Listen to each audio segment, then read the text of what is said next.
Kalau soal makan anjing, sifat manusia seperti anjing, saya rasa tidak ada itu. Saya rasa kamu ngarang-ngarang.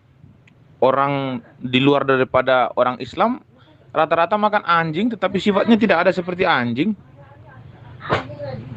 Soal babi, babi itu memang benar Allah Subhanahu Wa Taala memerintahkan untuk tidak boleh dimakan. Tetapi menjadi pertanyaan saya itu loh, untuk apa Tuhan menciptakan binatang kalau disentuh saja tidak boleh? Contoh seperti anjing. Anjing itu dipegang aja tidak boleh loh itu. Makanya saya bingung. Untuk apa Tuhan ini menciptakan binatang kalau dipegang saja tidak boleh? Kena ludahnya saja itu sudah haram itu. Luar biasa najisnya katanya. Ini bingung saya ini. Berbeda dengan Kristen. Kristen ini sangat luar biasa ya. Memang ajaran memang betul-betul sangat luar biasa itu Kristen lah. Coba jelaskan dulu, kenapa ludah anjing itu ke sampai najisnya, sampai harus dibersihkan dengan tanah, lihatlah, apapun itulah. Aku juga bingung, coba jelaskan dulu.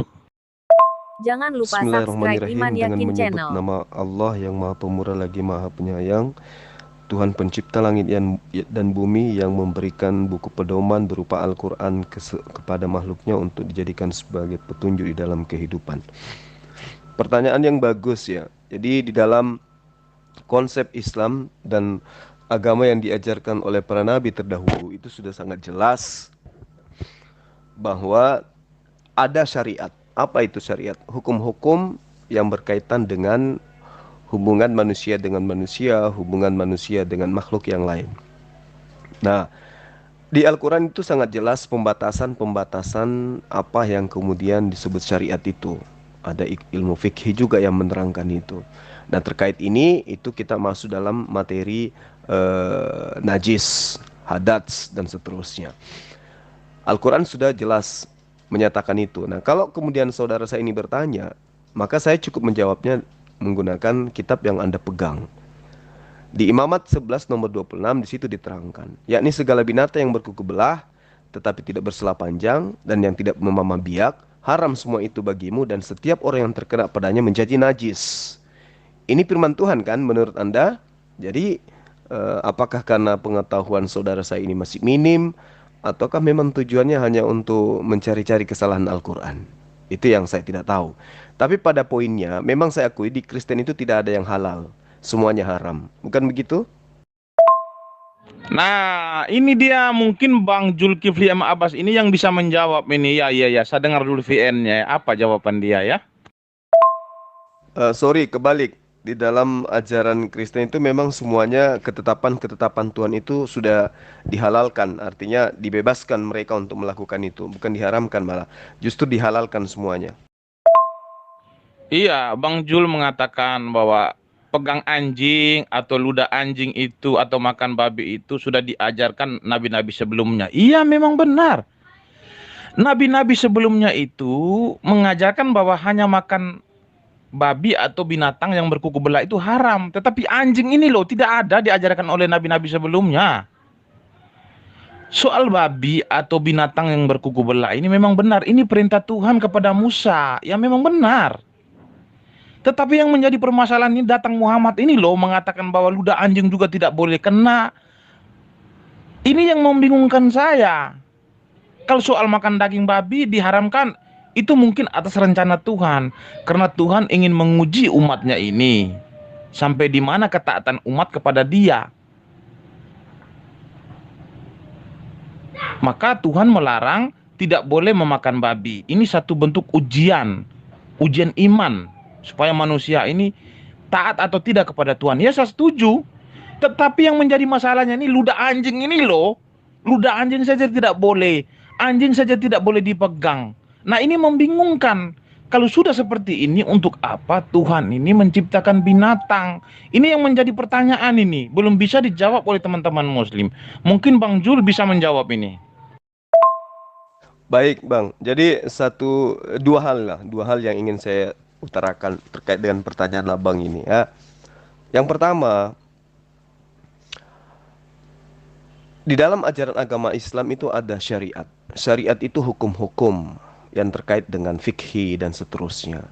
Ada najis, ya, ada makruh, ada hadats, Ya, hal-hal yang terkait dengan fikih lah. Banyak hal di dalamnya. Nah, kemudian kalau berbicara mengenai najis, liur anjing dan seterusnya, itu berbicara mengenai pentahiran. Nah, kenapa hal ini belum sesempurna yang diajarkan dalam ajaran agama Islam dibandingkan agama para nabi sebelumnya? Itu karena pada masa itu memang belum komplit ajaran yang diajarkan kepada mereka. Kondisi pada masa itu belum mampu untuk mereka lakukan aturan-aturan main yang ada dalam Al-Quran, belum bisa. Karena Allah memberikan sebuah pengajaran berdasarkan dengan kemampuan manusia pada zamannya. Sehingga Yesus menerangkan, masih banyak yang ingin aku sampaikan kepadamu, namun saat ini kalian belum sanggup untuk menanggungnya. Jadi hal-hal yang kayak begini tuh belum sanggup ditanggung oleh masa orang-orang terdahulu. Karena ini berkaitan dengan pentahiran yang sangat selektif di dalam hal ibadah. Mengenai bagaimana manusia itu takhir di dalam beribadah kepada pencipta alam semesta. Itu yang pertama. Kedua, anjing ini memang merupakan hewan yang najis, hewan yang rendah, hewan yang menjijikkan gitu loh. Sehingga dulu para nabi itu menyebut orang yang statusnya rendah, menyebut manusia itu dengan sebutan anjing. Oleh karena kenapa? Karena anjing itu dianggap sebagai makhluk yang status rendah, hina, nista, gitu loh. Sehingga para nabi ketika mereka mencaci ataupun yang dikatakan firman Tuhan di dalam kitab Anda, ketika Tuhan itu murka, dia tidak menyebut monyet, dia tidak menyebut apapun itu kemudian selain daripada anjing. Ya, misalnya di perjanjian lama, bagaimana kemudian Amsal 26 nomor 17, 1 Samuel 17 nomor 43, kemudian 2 Raja-Raja 8 13, Keluaran 23 nomor 31 dan seterusnya. Banyak pokoknya puluhan ayat yang berbicara mengenai status anjing itu rendah gitu, atau orang yang diseru dengan panggilan anjing. Termasuk di perjanjian baru. Bagaimana kemudian Yesus menyebut orang-orang yang di luar daripada kaumnya dengan sebutan anjing. Itu akibatnya kenapa anjing itu dikatakan makhluk yang hina, makhluk yang menjijikkan, rendah. Nah, itu poinnya. Sehingga di dalam ajaran agama Islam, dalam hal ibadah, manusia itu harus bersih dari najis besar. Najis kecil, najis besar, hadas kecil, hadas besar. Nah, itu yang perlu saudara pahami. Sehingga memang berat dalam Islam itu. Hal-hal yang dianggap kotor, yang dinajiskan itu nggak boleh tersentuh kepada manusia ketika manusia itu ingin melakukan ibadah. Kan itulah kemudian rumah ibadah itu disebut bait kudus atau bait suci. Yang bisa masuk hanya orang-orang yang suci. Di antaranya bersunat, habis mandi junub, nggak pakai sendal, nggak pakai sepatu masuk ke dalam karena bait suci. Begitu loh. Yesus memang benar mengajarkan masih banyak yang ingin kusampaikan kepada kalian, tetapi kalian tidak dapat menanggungnya. Ya benar, tapi itu secara tertulis. Yang anjing ini tidak tertulis. Nah, sekarang kalau memang umat Islam mengharamkan anjing ini, ludahnya saja juga tidak boleh, pegang saja juga tidak boleh, apakah itu atas perintah Allah Subhanahu wa taala ataukah bukan? Atau ini hanya perintah-perintah daripada manusia-manusia, bukan perintah Allah Subhanahu wa taala? Itu soal anjing. Nah, kalau anjing ini dinajiskan, dipegang saja tidak boleh, binatang dipegang saja tidak boleh, pertanyaan saya ini, untuk apa loh Tuhan ini menciptakan binatang? Apa gunanya binatang ini diciptakan? Karena binatang ini diciptakan untuk berdampingan dengan manusia, hidup bersama-sama. Karena kehendak Allah itu, manusia itu hidup rukun dengan ciptaan yang lain. Tetapi apabila manusia sudah menajiskan binatang ataupun cipta-ciptaan yang lain, lalu untuk apa ciptaan yang lain yang dinajiskan ini diciptakan Tuhan? Ini yang menjadi pertanyaannya. Soal anjing itu adalah binatang yang paling rendah. Mungkin yang dimaksud Bang Jul ini rendah bukan dimaksud secara harafiah, tetapi secara kiasan ataupun metafora, bukan secara harafiah. Kalau secara harafiah saya katakan justru anjing ini binatang yang paling mulia, bersahabat dengan manusia, hidup bersama-sama dengan manusia di dalam rumah. Kelakuan anjing ini sama seperti manusia. Apa yang disuruh dia ikut. Coba binatang-binatang yang lain seperti kucing. Kucing itu makhluk yang paling bodoh. Binatang yang terpintar adalah anjing. Mungkin yang Bang Jul maksud rendah ini bukan rendah secara harafiah, tetapi metafora ataupun kiasan. Pertanyaan saya itu begini loh. Untuk apa Tuhan menciptakan binatang kalau itu untuk diharamkan, sedangkan Tuhan menciptakan binatang ini untuk hidup berdampingan dengan manusia? Jadi begini loh, kalau misalnya saudara ini bertanya untuk apa Tuhan menciptakan Jangan binatang lupa kemudian subscribe diharamkan Iman loh. Yakin Harusnya Channel. sahabat saya ini bertanya tentang apa yang tertuang di Perjanjian Lama. Di Perjanjian Lama kan itu banyak data-datanya. Bagaimana kemudian pengharaman terhadap binatang-binatang yang diharamkan memang di dalam Perjanjian Lama kan ada. Di Perjanjian Lama itu kan jelas. Seperti misalnya di dalam Imamat 5 nomor 2, ya. Atau bila seorang kena kepada sesuatu yang najis, baik bangkai binatang liar yang najis, atau bangkai hewan yang najis, atau bangkai binatang yang mengeriap yang najis, tanpa menyadari hal itu maka ia menjadi najis dan bersalah. Artinya yang dikatakan syariat memang itu sudah ada sejak dari nabi-nabi terdahulu. Nah, di ayat 3 di Imamat 5 itu, di nomor 3 maksud saya, atau apabila ia kena kepada kenajisan atau tum'ah di dalam bahasa Ibrani, berasal dari manusia dengan kenajisan apapun juga ia menjadi najis tanpa menyadari hal itu, tetapi kemudian ia mengetahuinya maka ia bersalah. Jadi jangankan terhadap binatang, ya, dari diri manusia saja itu ada kenajisan. Seperti Anda terkena kotoran manusia, itu dihitung najis itu. Jadi bukan hanya yang bersumber dari binatang, termasuk anjing, bukan. Ya, bahkan kalau Anda lebih jeli lagi melihat di dalam kitab Perjanjian Lama, orang keseluruhan itu bisa najis loh. Misalnya orang haid. Orang yang haid di dalam Perjanjian Lama, apapun yang tersentuh itu menjadi najis. Tempat tidurnya nggak boleh kita sentuh. Pakaian yang pernah dia pakai pada saat dia haid, itu nggak bisa kita sentuh karena kita akan kena hukum najis juga. Selama 7 hari loh itu. Jadi istri yang haid itu nggak boleh disentuh, nggak boleh ditemani tidur, nggak boleh dan lain-lain seterusnya. Dianggap najis.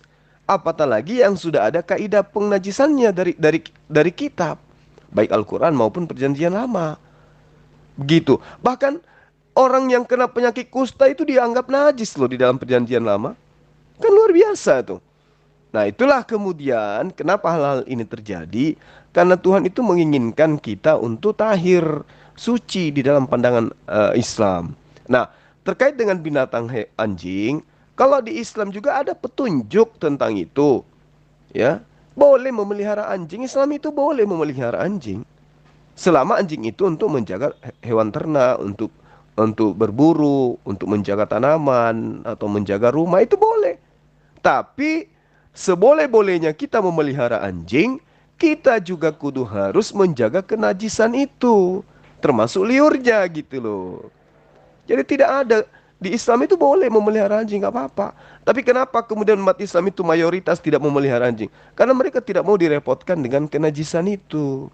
Itu yang perlu saudara pahami. Jadi kalau Anda bertanya kenapa Allah? Ya itu karena Allah itu mau seperti itu. Dan lagi pula apa yang diterangkan oleh Islam, Al-Quran dan hadis tentang anjing, itu alhamdulillah sudah ditemukan oleh para ilmuwan bagaimana bahaya daripada liur anjing itu untuk manusia. Memang itu sangat berbahaya liur anjing itu. Itu yang ditemukan sains.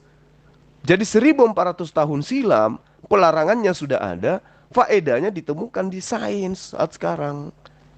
Ya, itu yang pernah saya baca bagaimana kemudian seorang profesor emeritus mikrobiologi yang menerangkan bahwa pada liur anjing itu sangat membahayakan kepada manusia, utamanya manusia yang memiliki luka di badan kemudian dijilat oleh anjing itu sangat berbahaya gitu loh. Itu yang perlu Anda pahami. Soal di kitab Imamat 5 itu, binatang najis itu bukan binatang yang hidup, tetapi bangkai. Bukan binatang hidup. Anjing itu adalah binatang yang hidup. Ataupun binatang-binatang yang dinajiskan umat muslim ini kan binatang yang hidup. Bukan binatang yang sudah menjadi bangkai. Ajaran para nabi sebelumnya itu binatang yang sudah bangkai, bukan binatang yang masih hidup. Saya bacakan ayatnya di Imamat 5 ayat 2 sampai habis. Atau bila seseorang kena kepada sesuatu yang najis, baik bangkai binatang liar yang najis, atau bangkai hewan yang najis, atau bangkai binatang yang mengeriap yang najis, tanpa menyadari hal itu, maka ia menjadi najis dan bersalah. Atau apabila ia kena kepada kenajisan berasal dari manusia, dengan kenajisan apapun juga ia menjadi najis tanpa menyadari hal itu, tetapi kemudian ia mengetahuinya, maka ia bersalah. Di sini ajaran para nabi bukan diperuntukkan kepada binatang yang masih hidup, karena binatang yang masih hidup itu diperuntukkan untuk hidup berdamping bersama manusia, saling mencintai, saling mengasihi. Manusia ditugaskan untuk merawat ciptaan Allah yang lain, karena manusia adalah rupa dan bentuk Allah ataupun gambar Allah itu sendiri. Yang menjadi permasalahan di sini itu adalah anjing ini binatang yang masih hidup. Kenapa ini dinajiskan? Dipegang saja tidak boleh, air liurnya juga tidak boleh, babi dipegang saja tidak boleh, air liurnya juga tidak boleh. Kalau untuk memakan, ya mungkin. Makan itu sudah saya katakan tadi, itu adalah satu bentuk ujian iman. Ya, saya setuju. Tetapi menyentuhnya tidak boleh ini loh. Ini yang membingungkan saya. Bang Jul belum bisa menjawab ini. Coba dijawab, dicari ayatnya dulu Bang Jul. Jadi yang perlu saya jelaskan bahwa di Imamat 5 itu, yang dinajiskan itu binatang yang sudah menjadi bangkai, bukan binatang yang masih hidup. Jadi di situ ya memang benar, dinajiskan apabila kamu menyentuh bangkai-bangkai binatang yang najis. Ya benar. Tetapi itu bangkai, bukan binatang yang masih hidup ya. Oke, baik. Jadi gini loh, kalau yang diceritakan kemudian di perjanjian lama seperti di Imamat itu bangkai misalnya ya kan. Ya meski kita belum mencoba untuk melihat dari sisi original teksnya seperti apa. Artinya yang perlu dipahami di sini bahwa memang ada kenajisan itu dan ada pentahiran. Nah, kalau kemudian ajaran terdahulu itu belum sesempurna seperti yang ada dalam Islam terkait tentang najis, maka itu kita tidak boleh persalahkan. Karena kenapa? Panduannya jelas. Yesus sendiri yang menerangkan itu. Masih banyak hal yang ingin aku sampaikan tapi kamu belum sanggup untuk menanggungnya. Itu satu. Kedua, Yesus juga mengatakan bahwa jika hidup keberagamaanmu tidak lebih baik dari hidup keberagamaan ahli Torah, maka kamu tidak akan masuk ke dalam kerajaan Allah. Artinya bahwa orang itu setelah Yesus akan hidup di dalam hidup keberagamaan yang lebih sempurna, yang lebih baik daripada ajaran sebelumnya. Kan itu maksudnya. Nah, untuk kemudian lebih menegaskan ini, coba saudara saya lihat dalam Kejadian 7 nomor 2. Dari segala binatang yang tidak haram, ya, haruslah kau ambil 7 pasang jantan dan betinanya. Tetapi dari binatang yang haram, 1 pasang jantan dan betinanya. Coba kita lihat, berarti memang ada binatang-binatang yang tidak haram, ada juga binatang-binatang yang tidak haram. Lo tahor, ya, wa tahor, yang haram dan yang tidak haram. Nah, ini yang perlu saudara pahami. Nah, inilah yang kemudian yang saya katakan bahwa ada konsep najis, ada konsep tahir, hatehora di dalam pengajaran nabi-nabi terdahulu. Ya, ada juga yang dikatakan najis, ada yang dikatakan tahara, ada yang disebut dengan pentahiran dan seterusnya. Inilah yang perlu dipahami dengan baik, bahwa ketika kemudian ada yang diharamkan, ada yang dinajiskan, artinya Allah itu memiliki rahasia yang tersirat di dalam sebuah perintah itu. Itu makanya yang saya katakan kepada sahabat saya tadi bahwa Al-Quran menerangkan bagaimana kemudian anjing itu tidak baik. Dalam arti kata bagi kehidupan manusia. Ya. Nah, kemudian anjing itu juga berguna dalam arti kata bahwa di dalam keberlangsungan hidup manusia, manusia bisa saja menggunakan anjing ini sebagai hewan menjaga kebun, menjaga rumah, terus kemudian sebagai hewan yang digunakan untuk berburu dan seterusnya. Nah, apakah kemudian Allah tidak punya alasan kenapa menajiskan anjing ini? Allah punya alasan. Karena itulah kemudian seorang profesor yang saya katakan tadi dari Universitas Namen Belgia itu menerangkan bahwa di dalam liur anjing itu ada bakteri Capnoctophaga canimorsus. Ini coba Anda lihat di Google kalau boleh saya arahkan Anda ke sana. Coba Anda lihat bagaimana kemudian virus ini, bakteri ini sangat berbahaya loh. Ya, sangat berbahaya. Kenapa? Karena bisa mengakibatkan kematian pada orang yang punya luka kemudian dijilat oleh anjing. Capnoctophaga canimorsus. Mudah-mudahan saya tidak keliru. Itu bakterinya gitu loh. Bakteri inilah yang kemudian yang menyebabkan kematian apabila terkena kepada luka manusia. Sangat berbahaya gitu.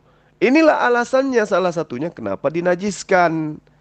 Jadi sangat mulia apa yang diajarkan oleh Allah itu melalui perantaraan para nabi. Karena itulah kemudian ya mau tidak mau suka ataupun tidak Islam mengakui bahwa liur anjing itu najis. Nggak boleh tersentuh oleh manusia. Dan kalaupun tersentuh maka diajarkan cara pentahirannya. Begitu loh sahabat saya ya. Hadis Rasulullah Muhammad SAW itu sangat jelas menerangkan bagaimana kemudian umat Islam itu boleh menggunakan anjing itu sebagai binatang berburu atau binatang yang berjaga-jaga gitu. Kalau di Al-Quran itu diterangkan, ada juga di Al-Quran ya, cuman saya agak-agak lupa dalilnya. Yang pastinya ada dalam Al-Quran yang menerangkan tentang itu. Bagaimana kemudian Allah Subhanahu wa taala bertanya kepada Rasulullah. Mereka bertanya kepadamu ya Muhammad, apakah yang dihalalkan bagi mereka? Katakanlah yang dihalalkan bagimu adalah makanan yang baik dan buruan yang ditangkap oleh binatang pemburu. Nah, binatang pemburu di sini anjing, ya. Binatang pemburu di situ anjing, makanya dikatakan kalb, ya, berburu. Kata kalb itu artinya kalbun, ya, larinya ke anjing. Artinya binatang yang tertangkap oleh anjing karena diburu, karena anjing sudah dipelihara sebagai binatang buruan, diajak untuk berburu, maka itu nggak apa-apa dimakan. Itu Al-Quran berbicara mengenai anjing juga. Nah, kalau hadis Rasulullah Muhammad SAW jelas mengatakan bahwa umat Islam itu boleh memelihara anjing, boleh, nggak apa-apa, selama umat Islam itu mampu kemudian menjaga dan mentahirkan diri mereka dari kenajisan anjing itu. Manit tahaz kalban, nah itu berbicara mengenai anjing. Kalban itu berbicara anjing. Illa kalba masyiyah au saidin au zar'in dan seterusnya. Pokoknya intinya dalam hadis Muslim itu diterangkan bahwa siapa yang memelihara anjing, ya, kecuali anjing itu untuk menjaga ternak, berburu dan menjaga ternak, maka akan dikurangi pahalanya. Kecuali anjing dipelihara untuk memelihara ternak, untuk berburu, untuk berjaga-jaga, itu boleh. Itu kaidahnya di Islam. Soal di Kejadian 7 ayat 2 itu tentang binatang haram yang dinaikkan Nuh ke atas baterainya, itu bukan binatang yang haram untuk dipegang atau binatang yang haram air liurnya kena, tetapi yang dimaksud itu adalah binatang yang haram untuk dimakan. Di situ tidak ada tertulis bahwa binatang haram itu air liurnya ataupun dipegang juga tidak boleh, tidak ada itu. Kalau kita sinkronkan dengan Imamat 11, yang dimaksud binatang haram di sini adalah haram untuk dimakan. Jadi berbeda dengan ajaran Muhammad, berbeda. Soal air liur anjing, ketika dia menjilat kaki orang yang luka, malah bisa menimbulkan luka yang lebih besar. Saya katakan tidak, secara realita terbukti orang-orang yang memelihara anjing ketika mereka luka, ketika anjing menjilat lukanya itu malah sembuh. Ini secara realita loh. Justru di daerah kami ini ketika kaki orang luka, kami kasih kepada anjing, dia jilat, sembuh. Jadi kalau Bang Jul mengatakan bahwa ludah anjing itu bisa menyebabkan kaki orang itu bisa lukanya lebih besar, saya katakan tidak, secara realita itu. Allah Subhanahu wa taala kalau dia mengharamkan binatang ini untuk dipegang juga tidak boleh, air liurnya juga tidak boleh. Lalu bagaimana binatang ini diciptakan? Untuk apa binatang ini diciptakan? Berbeda dengan orang Kristen. Orang Kristen itu, binatang itu diciptakan untuk hidup berdampingan dengan manusia. Berbeda jauh. Kami tidak pernah mengharamkan binatang, kami tidak pernah mengharamkan sesama manusia, tidak pernah mengharamkan sesama ciptaan Tuhan. Dan terbukti di kitab Kejadian 1 ayat 26, itu perintah Tuhan kepada umatnya atau kepada ciptaan, yaitu ciptaan yang tertinggi derajatnya, yaitu manusia. Kejadian 1 ayat 26, berfirmanlah Allah, baiklah kita menjadikan manusia menurut gambar dan rupa kita, supaya mereka berkuasa atas ikan di laut dan burung di udara, dan atas ternak, seluruh bumi, dan atas segala binatang melata merayap di bumi. Maka Allah menciptakan manusia menurut rupa dan gambarnya. Laki-laki dan perempuan diciptakannya mereka. Allah memberkati mereka, lalu Allah berfirman kepada mereka, beranak cuculah dan bertambah banyaklah. Penuhilah bumi dan takluklah itu. Berkuasalah atas ikan-ikan di laut dan burung-burung di udara dan atas segala binatang yang merayap di bumi. Jadi manusia ini ditugaskan untuk memelihara atau untuk berkuasa atas ciptaan-ciptaan Tuhan yang lain. Karena manusia diciptakan rupa dan bentuk Allah atau gambar Allah itu sendiri. Jadi manusia mewakili Tuhan untuk memelihara ciptaan Tuhan yang lain. Berbeda, ajaran kami itu sangat mulia, ajaran sangat manusiawi, berbeda Pak. Ya, saya mau ngomong apa lagi ya? Soalnya Anda menabrak semua data yang ada di dalam kitab yang ada di ajaran Bani Israel. Anda mengatakan manusia dimuliakan. Lah memang, justru di ajaran kalian lah itu manusia terkutuk. Sehingga mereka harus ada yang nebus. Kalau di Islam itu nggak begitu. Manusia itu paling mulia, makanya dia lahir dalam keadaan fitrah suci. Kalau kalian kan lahir dalam keadaan najis, bawa dosa. Itu poin yang harus saudara catat. Kemudian, kalau Anda mengatakan hanya karena dimakan diharamkan, Anda salah lagi. Karena di dalam Imamat 11 nomor 26, yang tersentuh juga itu menjadi najis. Itu datanya ada gitu loh. Ya. Setiap orang yang kena kepadanya menjadi najis. Jadi bukan dimakan, kena pun najis. Terhadap binatang-binatang yang diharamkan memang. Kalau kemudian Anda mengatakan Anda menyentuh anjing itu tidak najis. Nah, di Islam juga demikian. Bahkan diperintahkan kan memelihara diajarkan bahwa siapa yang memelihara anjing itu mendapatkan dosa. Itu amalnya dihapuskan. Ada hitungan-hitungan amalannya kemudian.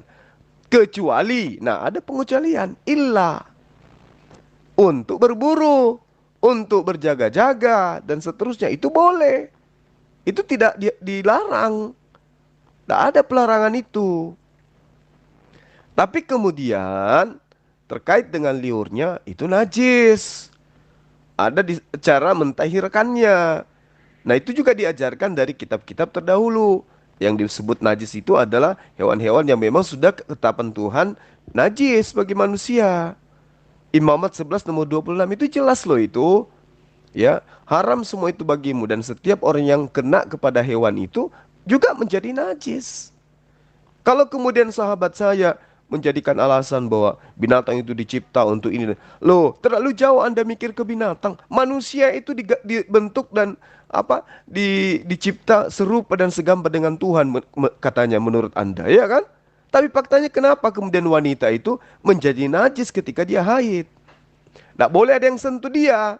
Barang-barang yang disentuh oleh wanita yang haid, kemudian disentuh lagi oleh manusia, maka manusia itu kena najis juga. Nah, itu lucu di ajaran itu. Kalau di Islam tidak begitu. Kalau di kitab Anda, orang yang haid, wanita yang haid itu kasihan. Harus dikebiri, harus diungsikan dari perkampungan. Kenapa? Karena barang yang disentuh oleh wanita yang haid, semua menjadi najis. Mau kayak mana lagi tuh? Misalnya istri kamu itu haid. Nah, apa yang disentuhnya, apa yang terkena oleh badannya, bahkan terkena oleh pakaian yang dia pakai, itu semua dihukum najis. Coba. Dan nanti tahir ketika 7 hari lamanya. Jadi misalnya nih, istrimu haid. Kemudian kamu itu menyentuh sarung yang dia pakai haid. Sarungnya kamu sentuh, kau kena najis 7 hari juga. Coba bayangkan itu. Kau tersentuh tempat tidurnya, kau tersentuh bekas piring yang dia pegangnya, semua kena najis. Itu jelas dalam kitab yang kamu pegang dari imamat, dari kitabnya Bani Israel. Untung saja semua hukum-hukum ketetapan Tuhan yang kayak begitu sudah dibatalkan dengan matinya Tuhanmu di atas tiang salib. Untung. Ya, untung. Jadi kalau hari ini kau mengatakan, kenapa ini haram, kenapa ini najis? Sebenarnya tidak perlu. Kenapa? Karena semua ketetapan Tuhan yang ada di perjanjian lama itu sudah dihapuskan dengan matinya Tuhan kamu di atas tiang salib. Kalau kami Islam tidak. Kami punya syariat sendiri. Kami punya aturan main sendiri yang lebih sempurna, yang lebih lengkap, yang lebih baik dari aturan sebelumnya. Gitu loh, ya. Terkait dengan apa yang kau katakan di kampungmu, orang kena luka, kemudian lukanya kena liur anjing, kemudian semula. Lah itu kasus per kasus. Tapi ini sains, ini ilmu pengetahuan, ya. Ini ilmu pengetahuan. Bagaimana salah satu universitas ternama di luar sana di Belgia itu menemukan hasil penelitian adanya kemudian virus pada liur anjing, dan itu temuannya ditemukan oleh Profesor Emeritus Mikrobiologi, bukan ece-ece itu, ya. Dan kita tidak bisa memastikan apa yang kamu sebut itu benar atau tidak. Tapi kalau yang ini memang sudah temuan para ilmuwan, begitu loh kawan. Soal penebusan dosa itu adalah konsep keselamatan. Emang iya, Yesus datang ke dunia tugasnya adalah untuk menyelamatkan manusia dari dosa. Karena dosa yang dibuat oleh Adam. Adam melanggar perintah-perintah Tuhan. Dia menentang perintah Tuhan. Maka manusia yang jatuh ke dalam dosa yang pertama itu adalah Adam. Karena dialah yang menentang perintah Tuhan. Maka manusia dinyatakan jatuh dalam dosa. Maka ketika bapak dari seluruh manusia sudah jatuh dalam dosa, maka anak-anaknya menjadi label pendosa. Jadi Yesus datang ke dunia untuk menebus label dosa tersebut supaya manusia akan dibangkitkan untuk hidup bersama-sama dengan Tuhan di atas kerajaannya, yaitu di surga. Itu adalah tugas Yesus untuk menyelamatkan manusia dari dosa. Soal di imamat tadi, ya sudah saya katakan tadi, yang diharamkan itu apabila menyentuh bangkai binatang, ya itu diharamkan. Itu ajaran para nabi sebelumnya. Lalu Muhammad mengajarkan tentang binatang yang masih hidup, menyentuh saja tidak boleh. Sedangkan binatang itu kan diciptakan Tuhan untuk hidup berdampingan dengan manusia. Lain hal kalau dia sudah menjadi bangkai, ya menjadi najis. Tetapi apabila kalau dia masih hidup, dia itu wajib hidup berdampingan dengan manusia. Bangkai najis itu bukan binatang saja, manusia itu bisa jadi najis kalau sudah menjadi bangkai. Tetapi ketika dia masih hidup, itu bukan najis. Binatang masih hidup, manusia yang masih hidup, itu tidak menjadi najis. Apabila kalau mereka sudah mati, sudah menjadi bangkai, maka saya katakan iya najis. Maka ketika abang mensinkronkan ayat Al-Quran dengan imamat 11 tadi, soal sentuhan kepada binatang-binatang yang najis, itu salah saya katakan, berbeda. Soal abang mengatakan secara sains kalau tidak sesuai dengan realita, lalu untuk apa dipercaya? Sains itu harus sesuai dengan realita. Bukti dan kenyataannya, orang Buddha, Hindu, Kristen, mereka memelihara anjing, satu pun tidak ada yang terjadi seperti Bang Jul katakan. Itu perkataan saya katakan konyol, perkataan tidak mendasar, hanya mengatakan sains di Belgia. ataupun di negara mana yang menemukan itu. Kalau sains saja tidak sejalan dengan realita, untuk apa dipercaya sains? Kami mempraktekkan, langsung mempraktekkan, menyuruh anjing jilat kaki kami yang luka. Pada kenyataannya luka kami sembuh. Nah, itu baru dikatakan dipraktekkan secara realita. Luar biasa. Saya ingin bertanya kepada Bang Jul. Soal air liur anjing ataupun ludah anjing ataupun dipegang anjing saja tidak boleh, itu atas perintah Allah Subhanahu wa taala atau ke perintah manusia? Kalau memang perintah Allah Subhanahu wa taala, coba Bang Jul bacakan ayatnya biar saya cari di sini. Ini saya masih nunggu ini soal ayat ini. Yesus datang itu untuk mengajarkan ketetapan-ketetapan Tuhan. Yesus menyelamatkan manusia bukan dengan cara mati di tiang salib, tapi dengan cara mengajak Bani Israel untuk kembali kepada ketetapan-ketetapan Tuhan yang ada di dalam perjanjian lama. Itu yang saudara harus pahami. Kembali ke topik. Terkait dengan apa yang Anda pertanyakan, di dalam Al-Quran itu diterangkan, di dalam surah Al-Ma'idah ya, diterangkan bahwa yas'alunaka maza uhilla lahum kul uhilla lakumut thayyiba wa ma 'allamtum minal jawaris, ya, jawarih, maaf, muqallibina. Nah, ini muqallibina ini berbicara mengenai anjing. Tu'allimu nahunna mimma 'allamakumullah fakulu mimma amsakna alaikum wazkurusmallah alaih wattaqullah innallaha sari'ul hisab.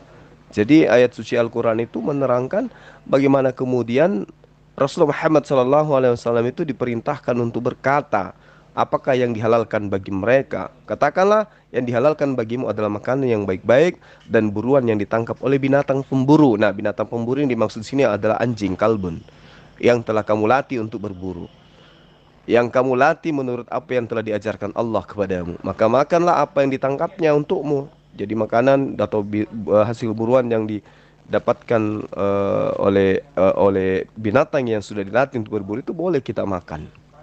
Nah, kemudian terkait dengan anjing, tidak ada pelarangan kemudian mengharamkan menyentuh anjing, nggak ada.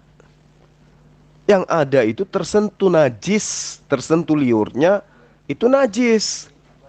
Nah, kalau kemudian saudara menerangkan bahwa apa yang diterangkan sains itu salah, ya karena tidak sesuai dengan fakta, loh, di mana Anda selama ini hidup? Bukankah di tengah-tengah kita itu ada yang disebut penyakit rabies? Coba saya tanya ini staf-staf saya nih. Dek, kalian bertiga. Jawab saya. Yang menyebabkan orang kena penyakit rabies itu apa? Anjing kan? Ya. Karena disentuh sama bulunya atau karena digigit? Digigit itu ada liurnya kan? Nah itu, makanya Islam itu melarang menajiskan itu liur anjing. Ya lain cerita kalau saya digigit sama meme kemudian saya kena rabies, ya saya curiga juga, itu artinya gitu loh. Ya, yang pastinya liur anjing itulah yang menyebabkan rabies. Oh, kamu katakan tidak apanya? Itu nggak boleh tuh. Kalau di dalam Islam terkait dengan anjing, itu diterangkan siapa yang memelihara anjing itu boleh. Boleh memelihara anjing itu untuk menjaga hewan ternak, untuk berburu, untuk menjaga tanaman, untuk berjaga-jaga, itu boleh. Tapi kalau bukan karena itu, lalu pelihara anjing, maka pahalanya setiap hari itu berkurang. Gitu loh, ya. Jadi tidak ada yang menistakan anjing di dalam Al-Quran itu, tidak ada menistakan anjing. Jadi Allah membuat sebuah ketetapan itu pasti ada faedahnya bagi manusia. Itu yang perlu saudara pahami. Saya kira cukup begini dulu ya, karena kebetulan saya ada kegiatan kawan. Ada kegiatan jadi saya harus tinggalkan kantor dulu. Saya ditunggu dari teman-teman saya ini. Ya saya harus adalah kegiatan yang tidak mesti saya sampaikan di sini. Begitu ya Meme ya, nanti kita lanjut lagi ya kawan ya. Salam beda Tuhan.